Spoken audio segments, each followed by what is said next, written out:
turn that off. Which bank is that?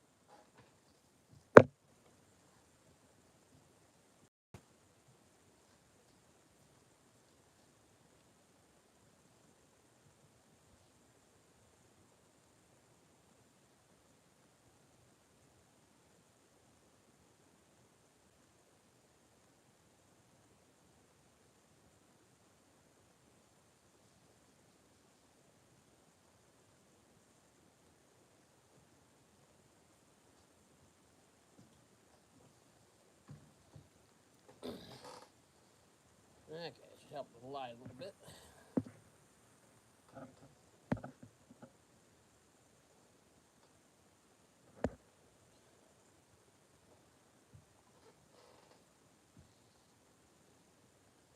Hello.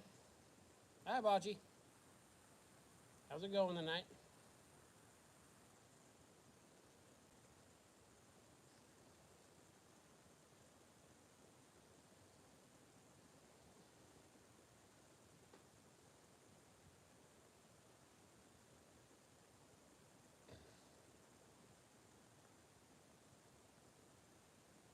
Doing good. Had some work to do. Ended up needing to go pick up some more material, so I just come on live for a little bit instead of finishing that up.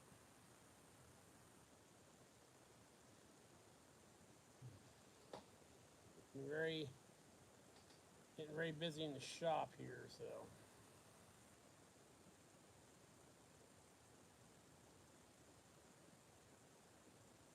let's wait to see if maybe a few more people join and go from there.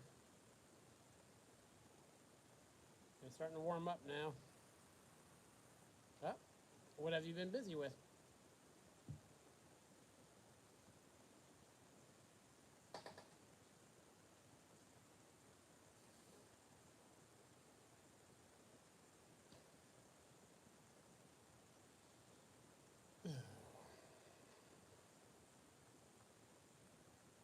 No.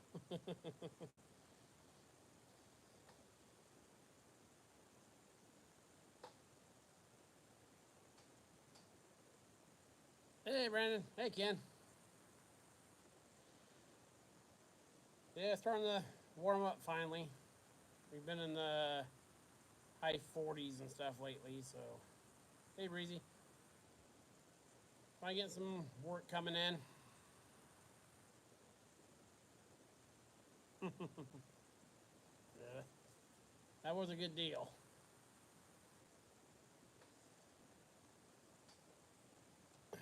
So yeah, got a lot done in the shop. A lot of still to do in the shop. I didn't get all of the. Hey, Graham. I didn't get all the machines going this winter. I wanted to, but we had the addition of some bigger machines, so that kind of put some of those on the back burner. But we're getting the planer done. I'm going to start probably this weekend stripping the paint while the big number 3 Brown and Sharp mills outside. I'm going to strip all the paint off in there. I stripped all the paint off the planer here and it made a mess. A far larger mess than I thought it would. So I'm going to do that while it's outside. Hey, Tom. So, yeah, I got to do a little bit more work. Not much work on the big radial arm drill to get it going, a little bit of wiring. It came to me wired for 440, so I just got to swap the 2 motors. And the shaft that raises the arm, I have to undo one of the modifications they made to keep it trapped in there. So not too much more before it's ready to go. I need to move it back a little bit in the shop. And the 2D mill, you guys are sitting on it right now. I need to shove it back a little bit.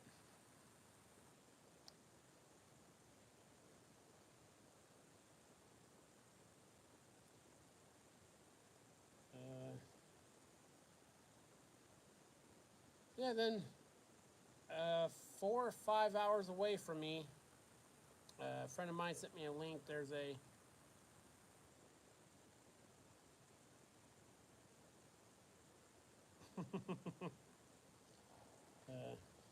small horizontal boring mill.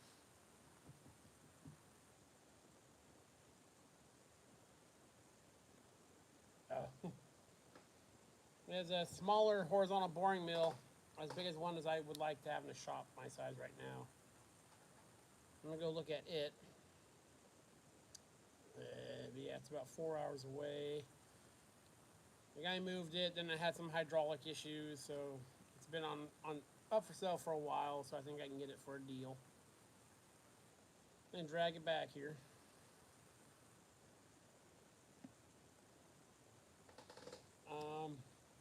Yeah, the shop has been growing swimmingly. Uh, you do some work on the big Camelback drill press. It's kind of taken super back burner now that I got the big radial arm drill. It's a G&L, I believe. Um, I forget the dimensions of it offhand. It's not a very big one, and I don't really need a big one, especially in the space I have here. It's getting pretty cramped.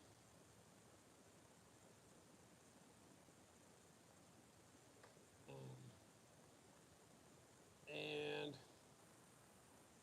I might be downsizing. Ooh, that sounds familiar. I forget what number it was. Excuse me.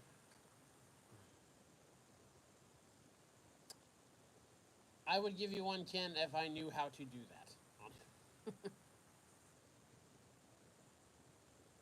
Hey, Texas CNC. The next one of these I will try to figure out StreamYard and do all that stuff so people can come in and all that.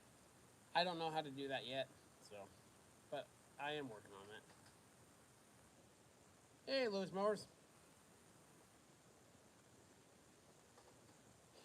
So yeah, we'll try to bring that in here. One of the lathes might be going with the big LeBlond. As much as I hate it, the Reed Prentice might have to go. Yes, I'm on my phone. Hey, Pat.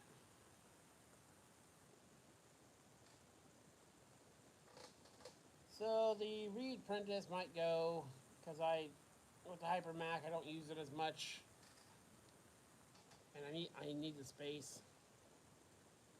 And the 34-inch Camelback, I have some ideas for it, but again, it's huge and gigantic. But I think I'm gonna put it back there near the back. I got a spot for it.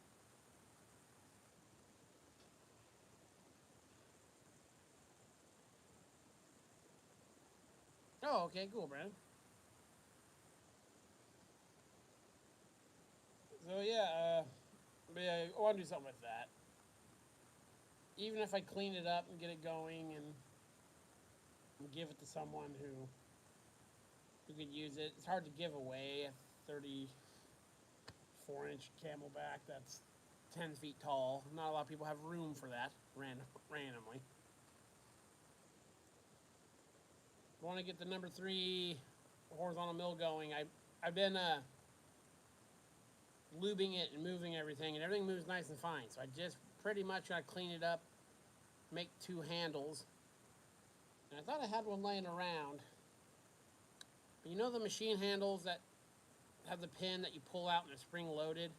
I used to have a box with a few extra ones. I can't find it, but I need a couple of those.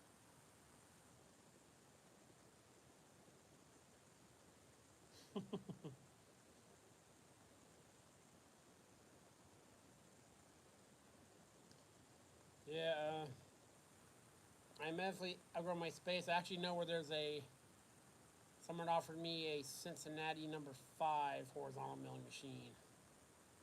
It's pushing 14,000 pounds, but it's the logistic they can get it here, but the logistics to unload it, I have to rent a big off-road forklift, and I don't know if I'm into that, and it needs some work. And when big, huge machines need work, it is a hassle. We'll see though. The price is right.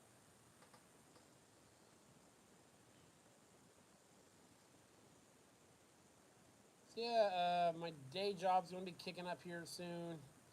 Next week we fire up the ag for the first time. So I'm really trying to. I spend a lot of time in the shop now at night. I'm out here till 11 most nights.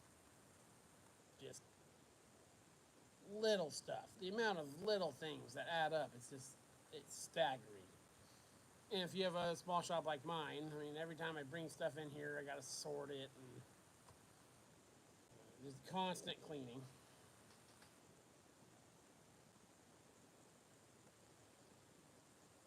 Yeah, machines, up until a lot of people started knowing I was looking for them, not a lot of machines show up for sale like on Craigslist or stuff like that. I just get word that they have this. It helps that I have two buddies that work for other machine shops, and when they downsize stuff, they shoot it my way first. Hey, Rail. That's how I got the big LeBlanc. That's how I got the Van Norman and the CNC plasma table, which I'm working on. Uh, the a friend of mine's going to come over and hook a computer to that CNC plasma table and check the motors to make sure they go back and forth and do all that stuff they're supposed to. And then someone gave me he gave me a computer that he says will work for it, and he's going to do all that stuff.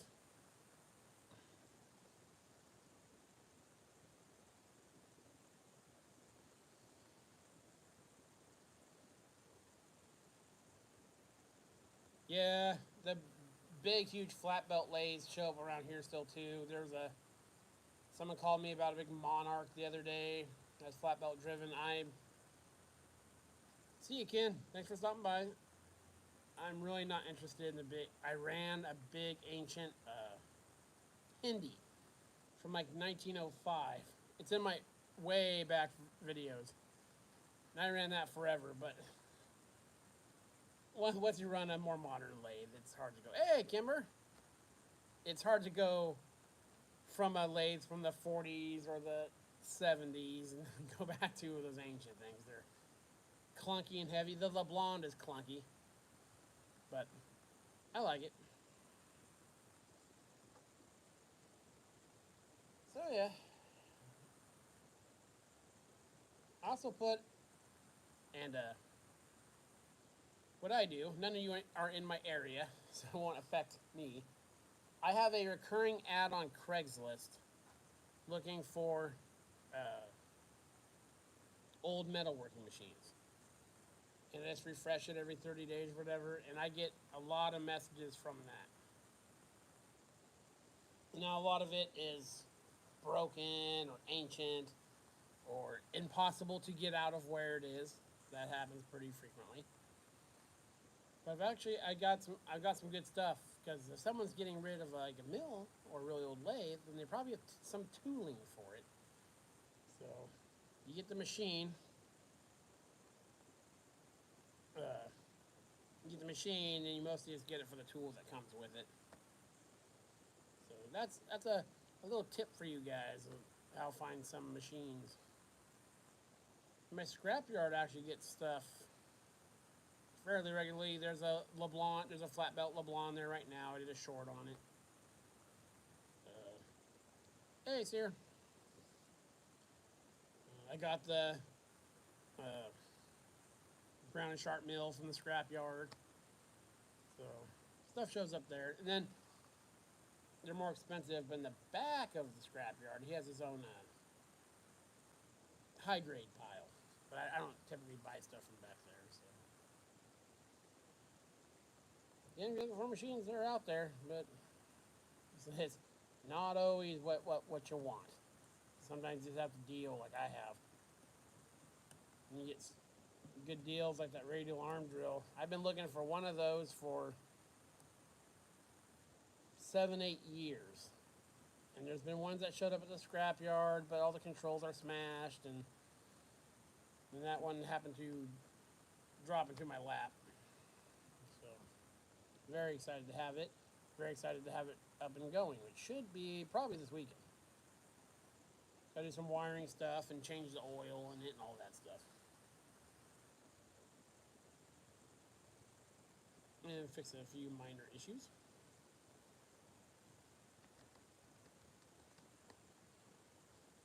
So yeah, then the final bit of rearranging is almost done.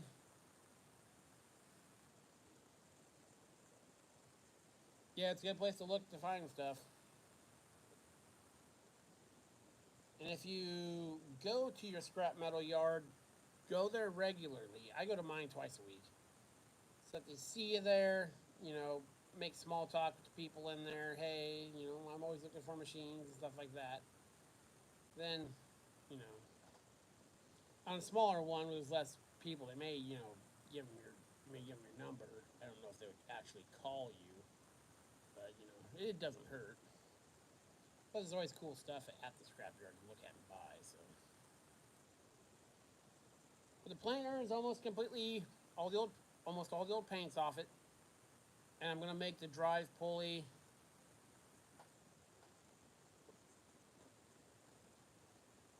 I'm gonna make a very crude drive pulley to begin with until I figure out my ratios for the driven pulley to the pulleys that are on it.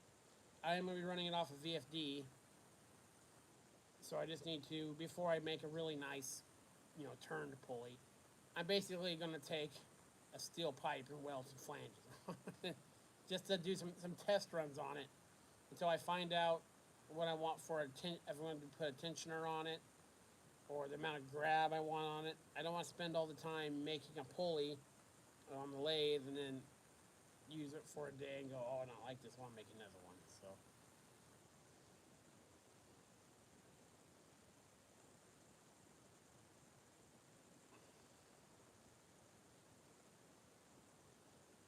yeah, I try to limit myself. I've been better about not dragging random stuff home. But the big thing I'm on right now is metal sawhorses. So, and it's so stupid because you never find a matching pair there. So I've bought like 8. I'm gonna take the 2 that are closest and shorten them to be the same. So I've been better about not dragging boat anchors and stuff back. So yeah, we'll get the planer done here pretty soon. At least we gotta do some cleanup on the table. Hey, Mike. Some cleanup on the table. And really, that's it. I started cleaning up all the gears. I have, talking about pump oilers and stuff, I have over 100. And if you count like the old Tin Man oilers, I know I have over 150. Hey, Sally. I have way too much of all that stuff. I, that stuff's getting crazy. The tool hoard needs to be slowed down on. So there are multiple tools I've crossed the hundreds of. So, but it's not so cheap, It's hard. It's hard to leave it. It's hard to leave an American-made, Von Hammer for $1 out of your sale. So yeah, we get the planer going, get it up here. I'm gonna have to bring somehow. I do like a shop. Oh yeah, I have over 500 files easily. That's another thing. I actually take the dull ones, and there's a buddy of mine who has a couple people he's training in blacksmithing. So all my dull files and the ones with broken tangs and stuff I give to him, and they make, stuff out of them. So they do not go to waste. I give away a lot of tools. People starting out, I pick up all these old handheld toolboxes everywhere, and I load them up and give them away. So, yeah, once I get the paint stripped, hopefully this weekend on the Brown & Sharpe number 3 mill, then I gotta find a way to get it back here in the shop, back behind me, which shouldn't be too bad. It should just clear the radial arm drill. And same here. I don't know how many hundreds and hundreds and hundreds of taps and dies I have, but I still get excited when I see them. It's like chain wrenches and rigid pipe wrenches, and I still get excited when I see them at a yard sale. Tape measures, way too many tape measures. I just enjoy good quality American-made tools.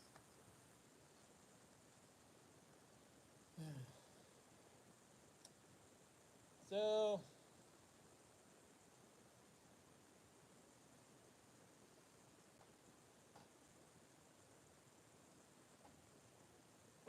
hi Robert, and I will scoot closer. It might be my phone too.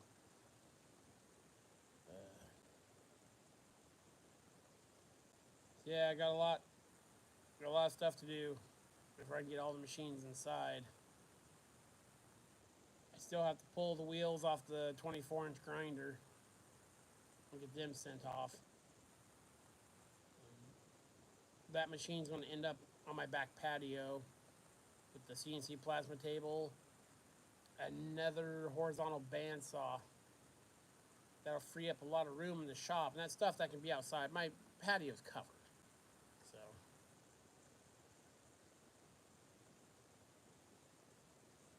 Oh, I have tons of Coleman stuff too. I have 20 or 30 stoves, and probably 20 lantern, all gas. I don't collect any of the propane stuff.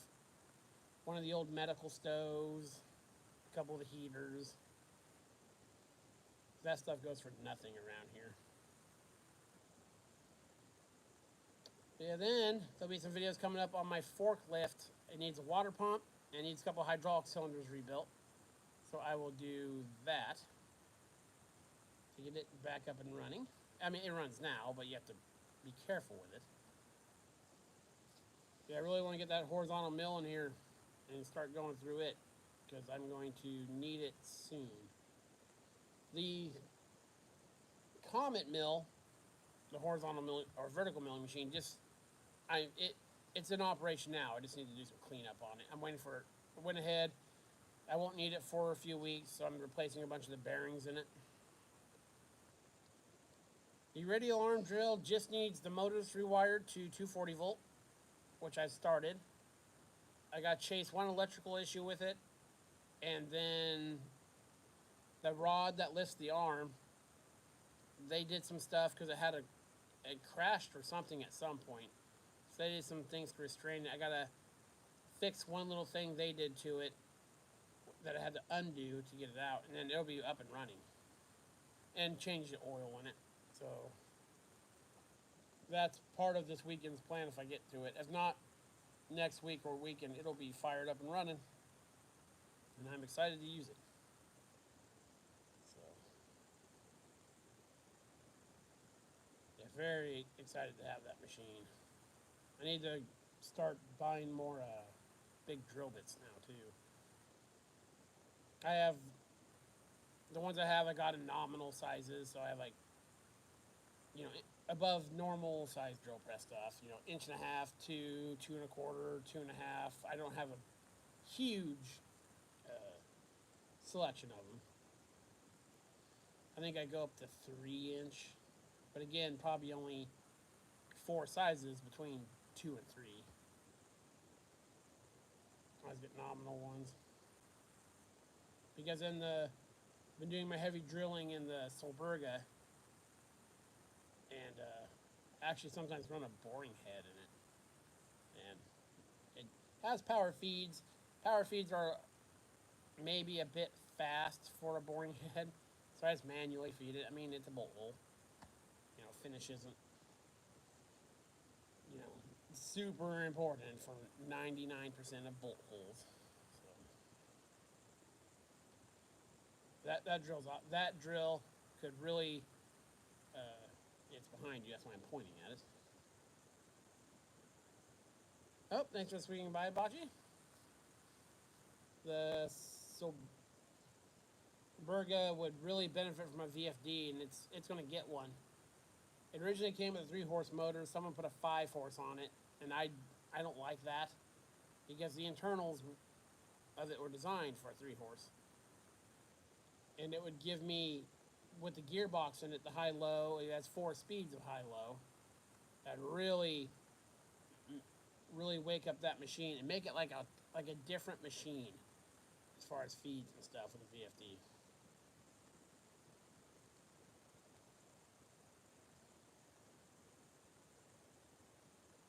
Very cool, Brandon. Very cool.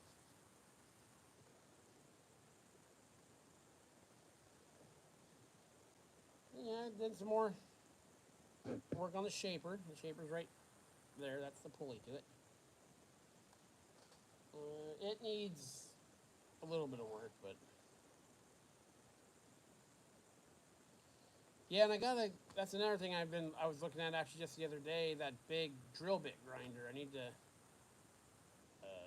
get it going. It just needs wired in and sprayed and freed up a little bit. I actually, my 2-inch drill bit I was using the other day in the Big LeBlond, even up to that size, I still sharpen them by hand, a bench grinder. I've just done that for so long, this is what I do. Hey, Kimber, welcome back. I just been sharpening those drills with my hands for so long. It's just, but yeah, that machine's super cool. I want to get it going.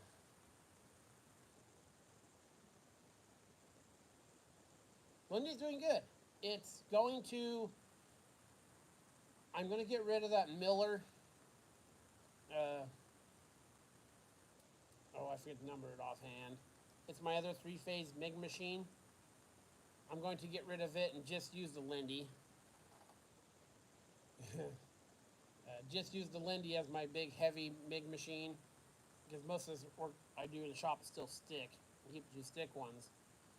Because even though I have that newer Miller, I really like the way that Lindy runs.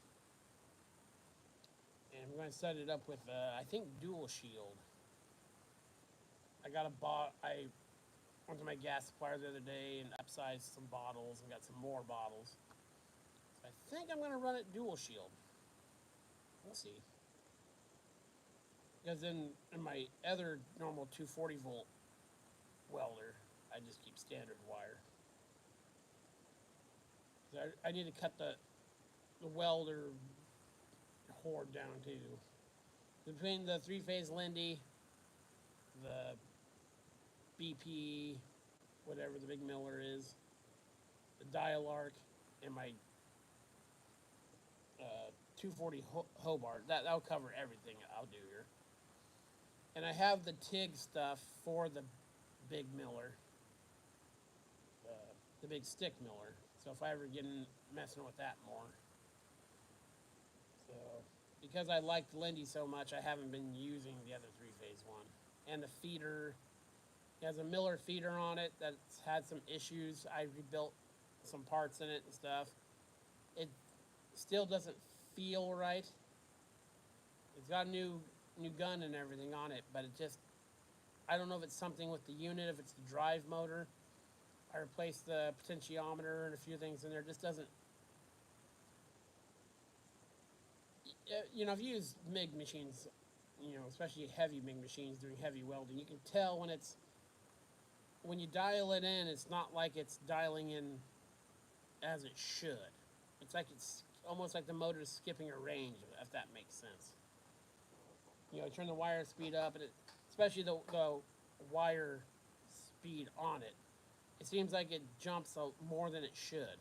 So it makes it hard to dial in. So I'm just going to get rid of it.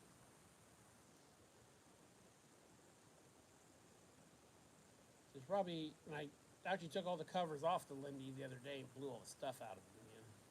It's a good thing that for you people watching that have welders you don't use very often or use all the time, but they're exposed to wind and stuff. It's a good idea to take the covers off your welders and blow the dust and spider webs and stuff out of them every once in a while. So, a little bit of preventative maintenance there goes a long way.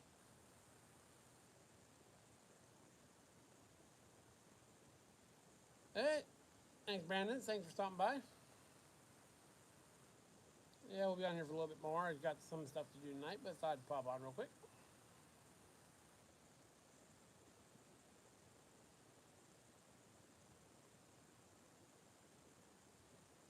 Yeah, that's why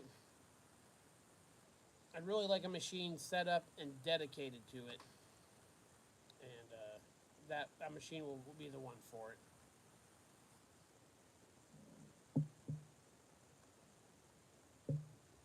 I need to go through my leads too. Got a bunch of extra welding lead. I've just been stacking up over there. It's become a mess. Those hose reels have worked really, really well. For the ones I set up by the dial arc, they worked very well for keeping everything neat and tidy over there.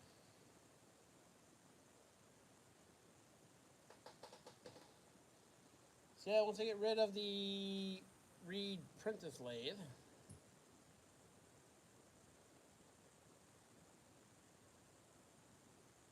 oh, it's very dry here. I'm in southeast Washington, very dry climate, not much humidity. When I open stuff up, I get good airflow and stuff through here. So I do a lot of my welding up front by the door. That's one thing I like is I don't have to worry about surface rust getting on everything all the time. It's very very dry. So one less thing to worry about. And like my stick welding and stuff, I do out front, outside the shop. So it's because my shop is attached to my house, so I'm mindful of stuff like that when I'm in here. And then I've been looking at plasma cutters to use with the CNC plasma table. I don't know anything about plasma cutters. I cut and torch everything.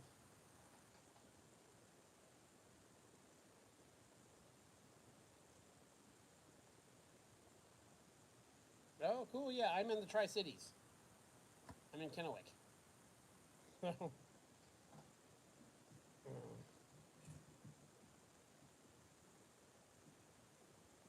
Always welcome to have people swing by the shop.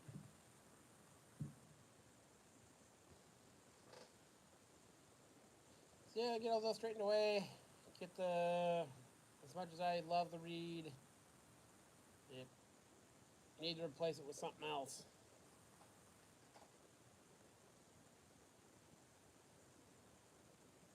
Yeah, I want to get that horizontal boring mill for sure. And I know where there's a smaller vertical turret lathe, but the thing is ancient, like many of them are.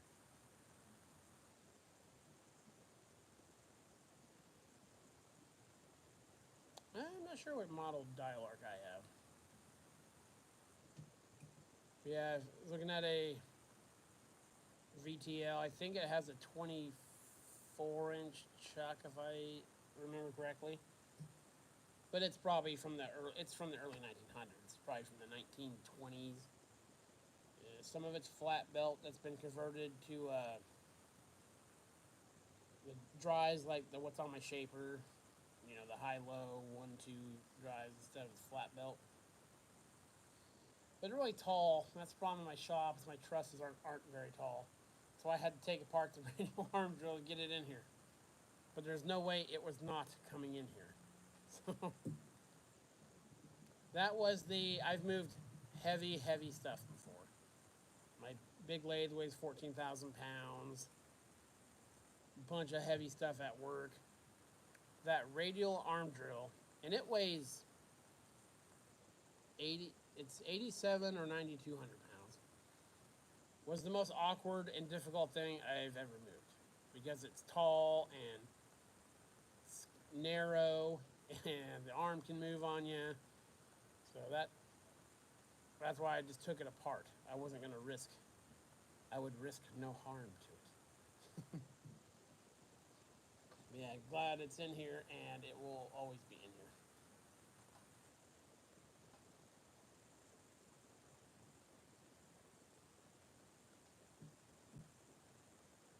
Oh yeah, that's not far at all. Yeah, I love. Well, I'm a big fan of the drill press. I have one, two, three, 4, 5, 6. I have 8 in my shop. 3 of them are. 3 of them need word, but love drill presses. And I do a lot of drilling of holes for flanges, pump mounts, bracketry, stuff like that. So a lot of drill presses comes in handy.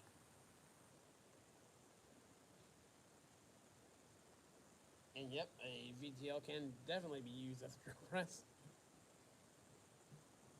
I was looking at a bigger turret lathe too, but I don't think I would, for the space it takes up,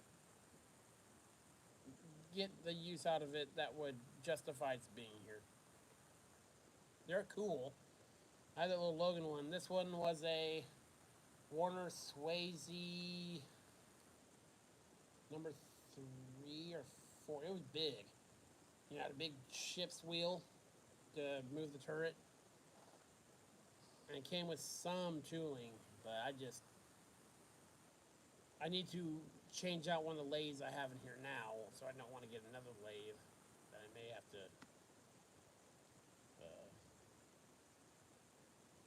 that won't be super handy.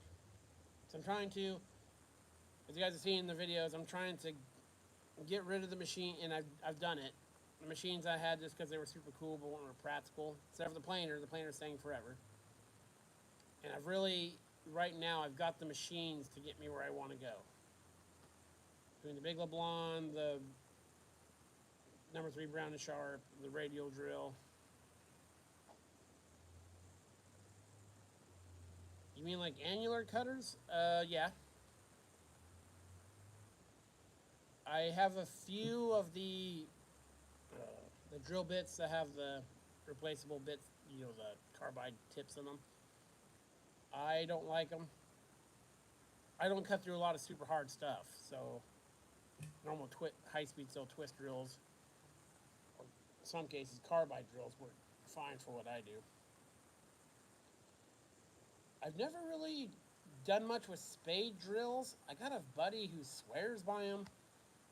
All his lathes have a reduction tailstocks, and he says that's the way to go if you're using a spade bit. But that's like his thing is spade drills. He has hardly any twist drills in his shop. So he does a lot of pad eyes for crane blocks and stuff like that. He does heavy stuff. He's punching through 1.5 2 inch steel a lot. So, yeah, he swears by spade bits. I think I have some, but I've never messed around with them. He has some nice lathes. They're all late 80s, early 90s Taiwanese, but they're really nicely featured. They have reduction tailstocks and rapid travels and all that stuff. I like the big LeBlanc, and I've been looking at a Summit lathe that's about the same size, but has a much greater speed range because the LeBlanc was made in the 40s, so it's slow. I think it tops out at 580, 80 something, or like 620. So that machine, if I come across a Summit or any other lathe that size that's reasonable, I'll probably get it and either just run the 2 big lathes and put a smaller chuck on the LeBlanc and get rid of the Reed Prentice then. Excuse me.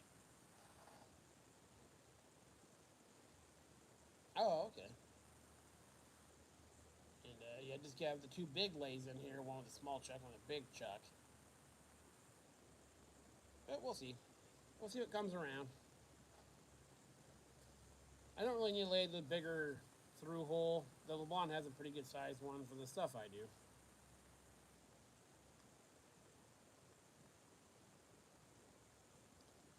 Oh yeah, my horizontal, my old Cincinnati. Oh hey Brian, very soon hopefully. That first Cincinnati horizontal mill I had it had so much wear in it. You could extend the table all the way, and it had it was over a 1/4 inch of play, so you can see the table move. The Van Norman you see right there, it has some wear. I need to make a new, I think if I make a new gib for it, an oversized gib, that'll take care of it. I'm going to pull the table off. That machine saw production work for, 20 years. But they never adjusted the gib in it, so it wore very, very weirdly. Not very consistent. So what they did to fix it, they took the gib out and they welded like an extra 1.5 inches onto it so that they could push the gib in further. And that took a lot of the slop out of it. What I'm going to do is take the table off it, I'm going to segment it into inches or close to that, measure it, because it's only really wore on the gib side. From what I could tell, I'll know more when I take it apart and measure it. I'm not going to scrape it. I'm going to do what I need to do to get it consistent and make an oversized gib for it, and that will take care of that. So that's going to be my, with the vertical head on the number 3, that's going to be my heavy vertical machine. And I got the Comet, so that'll be just a, oh yeah, me too, Brian. So that'll be just one I at least set it for certain things, I believe. Because the Comet vertical mill is tight. It's a very tight machine. And from what I can tell so far on the Brown and Sharp, it's tight. It came from a farm, so it never saw production work. It's a trade-off. When you get a machine that came from a shop like that one, everything works. The rapids work, everything, but it has more wear. But it was generally cared for. And you have farm machines, which have very little work on them, but around here, very little care taken to them. So you almost always, when you get a farm machine that's set in a barn, you have to strip it all apart and stone all the ways and do all that stuff, because that stuff was typically never addressed during its life.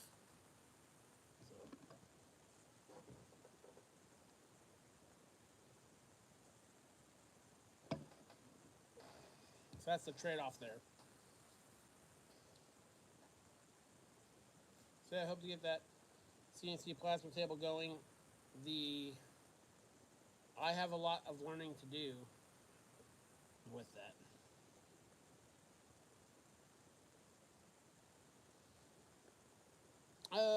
Probably there's a lot of wheat farms and stuff around here. Yeah, the CNC plasma stuff, I don't know computers. I don't know any of that stuff. So the learning curve is going to be there. But I have some ideas that would be cool for it. And then I have a buddy that knows how to use them. So I go, hey, make this. And then he'll make that. Just a general shop repair. Like in a fleet maintenance building and stuff like that. And then, now that I have the CNC plasma table and I'm starting to work on it, I have a bunch of people that want stuff done on it, and I'm excited to be able to help people do that. Like, I get a kick out of the machines I have when someone's making something. It doesn't matter what it is. And, I went to, the shop, and they wanted, like $500 for this. But, it's like, especially like when you're prototyping something, I'll make that for you. off you go. I'm excited to have the plasma table going so I can also, I'd really like, I don't know what it would be, make replacement parts for stuff that you can't get anymore. So, that amongst the other machines would be cool. I do a lot of work on old tractors for small farmers. That's mostly what I do with stuff for small farmers. So it'd be cool to be able to make parts on that. But see, I'll get a plasma cutter that's good enough for, again, I have to research plasma cutters, to do basic stuff on it, and then if I would like to upsize it to be able to cut, thicker plate. But again, my buddy's gonna look at the machine and tell me what the table and all the motors and stuff is capable of doing, because I don't have the first clue about any of that stuff. Like, is that something you do in CAD or Fusion 360? I've heard that said before. That is true, and I'm excited to learn it. It's different from the stuff I normally do. Especially, I like learning stuff that I'm not, that's not like an offshoot of what I do, but that's different. So that'll be a fun thing to mess around with. I wish the price of used steel would come down, make it funner as a learning experience. But yeah, my scrapyard right now, it's 30 cents a pound out of the yard, and that's high. So, of course, I can start cutting something thin. And it's going to live on my back patio, my covered back patio. And I put some metal skirting. It already has a good metal skirt around it.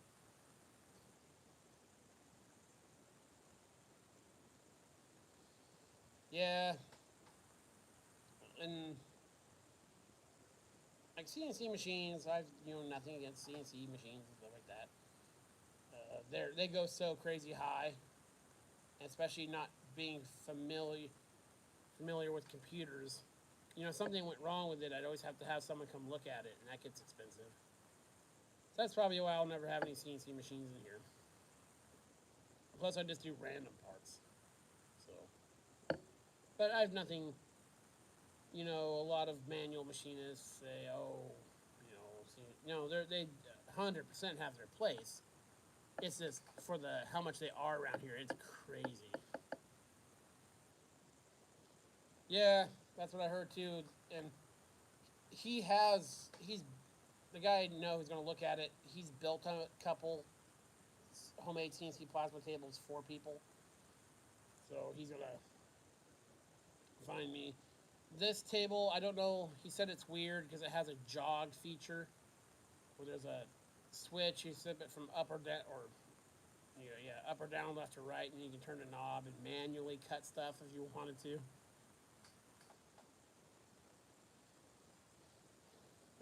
No, I don't have. I have a generic logo on my YouTube thing. I need to change for a layer that I don't have anymore. But again, I don't know how to, even do that stuff. I know how to upload videos. I don't know how to do title screens or add music. Not that I would probably do that, but or any of that. I know enough about YouTube to do the video, to put up the videos that I want to do. So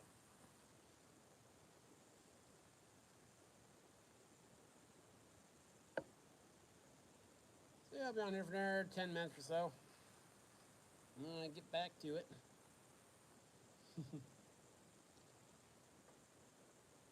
So yeah, the planer is going to be fired up soon, and I'm excited to have it running. It's so cool. It is, its level of cool is overcoming my loathing of stripping paint and painting things. So, and now that I'm in the mindset of stripping paint off stuff, I'm gonna probably every day after tomorrow, I'll be out there stripping the paint off the Brown and Sharp before it comes in here. because I thought I could throw up a couple boards around it and contain it. No, it's a disaster back there now, but it's almost done. No, the planer didn't come with any tooling, but it essentially uses all the same tooling that my shaper uses. So, yep, very true. So I use 90% of the cutting I still do, even on the big lays, even on the big LeBlanc, is still high-speed steel.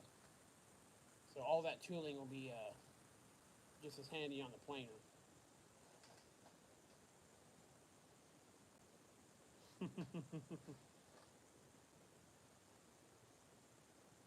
I actually saw, I forget who did it. Someone was doing some experiments with carbide tool holders on a, I think it was on a shaper.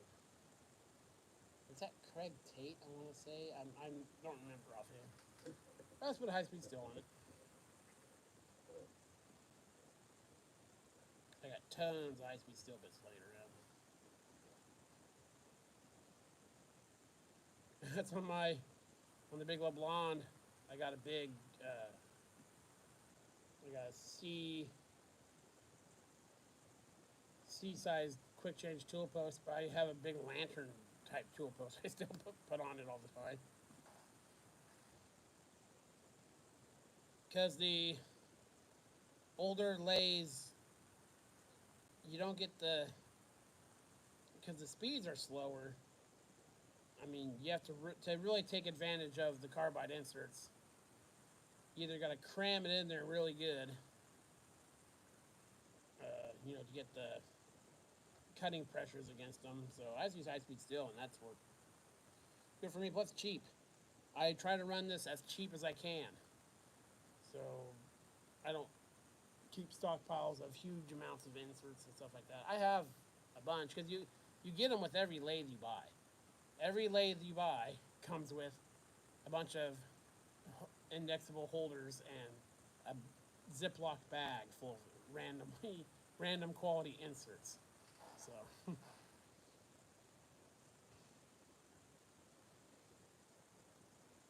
yeah, very cool. Very excited for how the shop's coming along, especially where it will be here in about 2 months.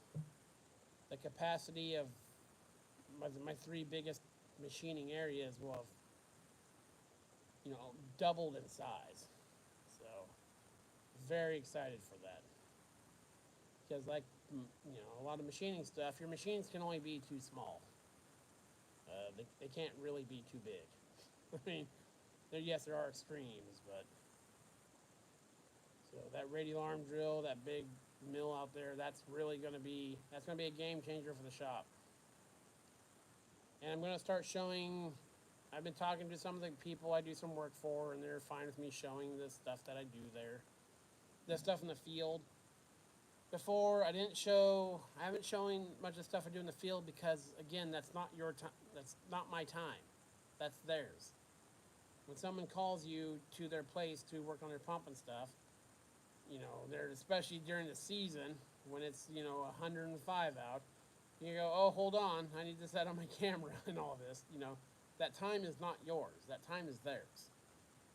So, but I've talked to a few of them and they said, oh, they don't care. Hey, how's it going?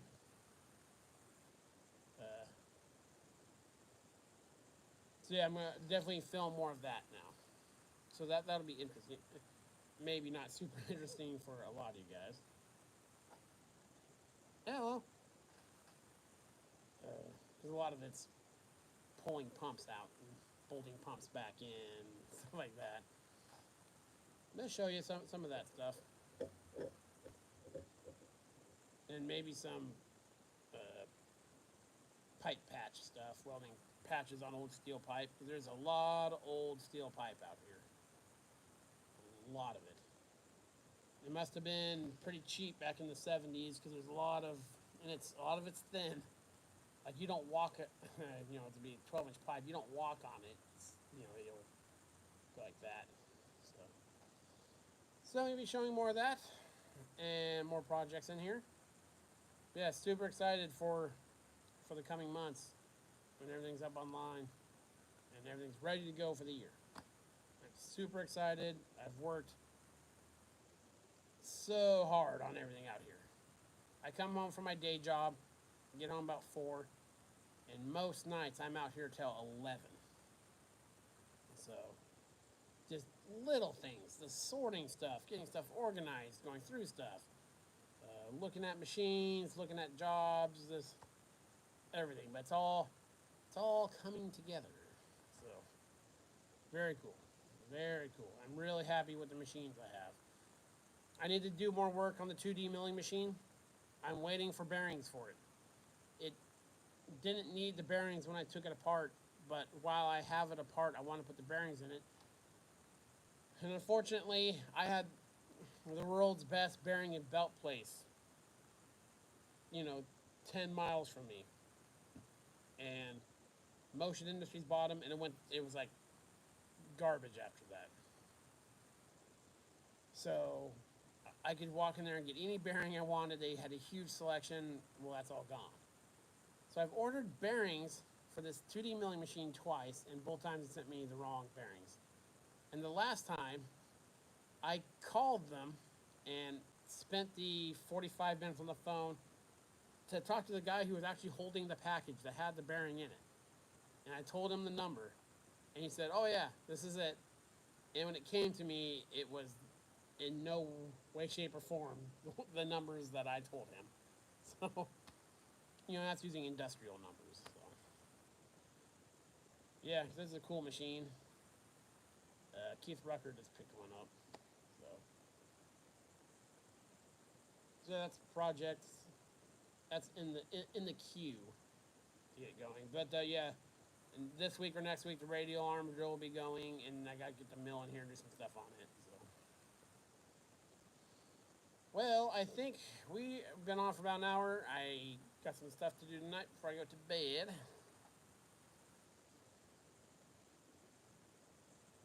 Well, thank you very much, Brian. I try to be. Yeah. There's plenty to do for sure. All right. Thanks for stopping by. We know we're just stopping, but thank you for stopping by. So yeah, we'll keep the videos coming, keep the projects going. Be some more interesting stuff once the planer's done. There won't be so many machine restoration stuff, but that's a cool enough machine. I thought it was worth showing. So it keeps me doing a video on something like that keeps me motivated to do it.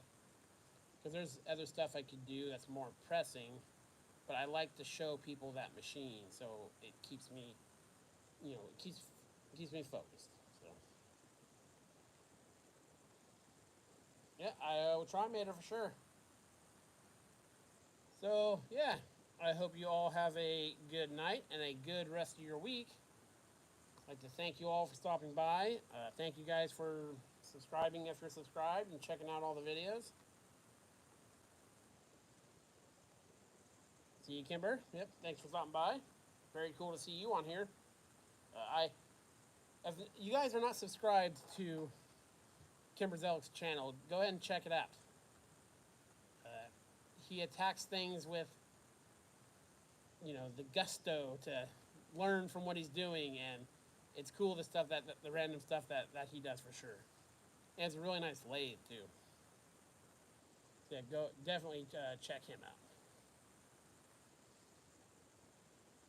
Okay, you guys all have a good night, and yeah, we'll talk to you later.